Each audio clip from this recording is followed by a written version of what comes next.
16 yildan beri Yevropada yashayotgan Sharqi Turkistonning shimolida ma'mur bo'lib ishlagan, ismini oshkorlashni xohlamagan bir kishi ziyoratimizni qabul qilib, bu 2 yildan buyon Sharqi Turkistondagi yashinib qolgan ota-onasi bilan ko'rishmaganligini aytdi. Shundaqla o'zining sababi bilan 35 dan ortiq urug' tuqqanlarini turmaga va jazolash lagerlariga akirib qiyin qistoqqa olganligini, hatto Yevropadagi Xitoy konsuliga borsa, Uyg'urlarga kirib chiqish vizasi bermaganligini deb, kunlarining nihoyatda besaramjonlikda o'tayotganligini bayon qildi.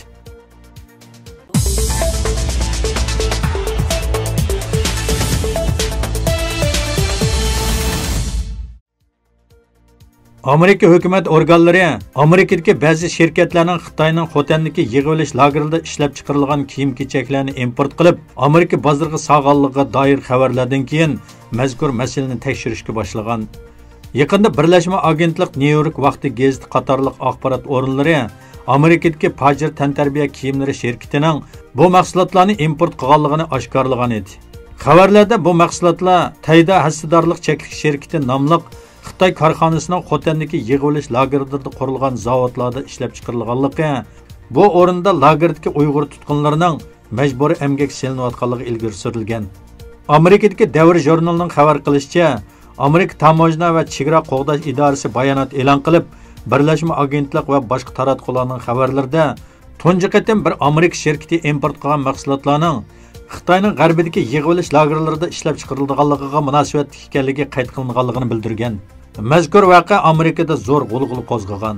O'tgan hafta nurg'un universitetlar Pajir tantarbiya kiyimlarining mahsulotlarini sotib olishni to'xtatgan edi.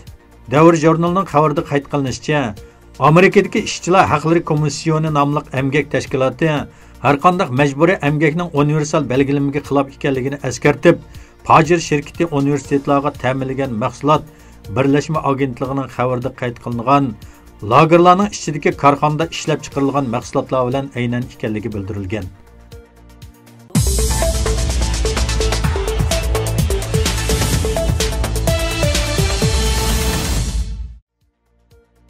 Amerika bilan Xitoy o'rtasidagi savdo urushining cho'qonlari besiqmayotganda, Amerika hukumatı 1,5 asrdan buyon davom qilib kelayotgan xalqaro pochta sistemasidan chekinib chiqmoqchi bo'layotganligini hamda pochta haqqi to'g'risidagi siyosatni o'zgartmoqchi bo'layotganligini jakkaladi. Ma'lum bo'lishicha, mazkur pochta sistemasining belgilamasi bo'yicha Xitoydan Amerikaga avatiladigan pochtalarning pochta haqqi hozirga qadar izchil eng tuvan pochta haqqi o'lcham bo'yicha hisoblanib kelingan ekan. Bu vaqtdagi munozaralarning ko'payishiga ergishib, Oqsaroydagi aloqador xodimlar yaqinda buning tengsiz bahoni tugatishni maqsad qiladiganligini, Amerika hukumatining pat arada yangidan pochta haqqini bekitib chiqadiganligini bildirgan.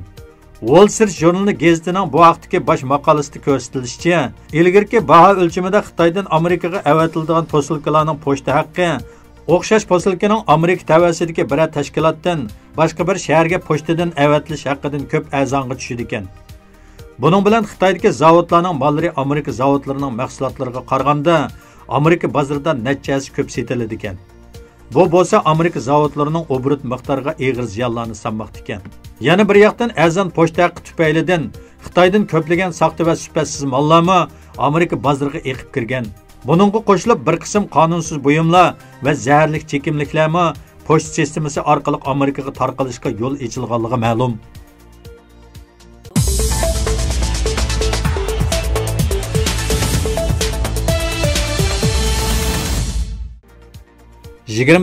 dekabr Pakistan Chirgilik qarshi turish sud mahkamasi Islomobodda Pakistanning sobiq bosh ministri Nawaz Sharifning zo'r so'mlik mulkni yutkash hamda uning qonunliq kelish manbasini tushuntirib bermaslik sababidan 7 yillik muddat qamoq jazosiga hukm qilib, naq maydonda ijro qilib, turmaga olib ketgan.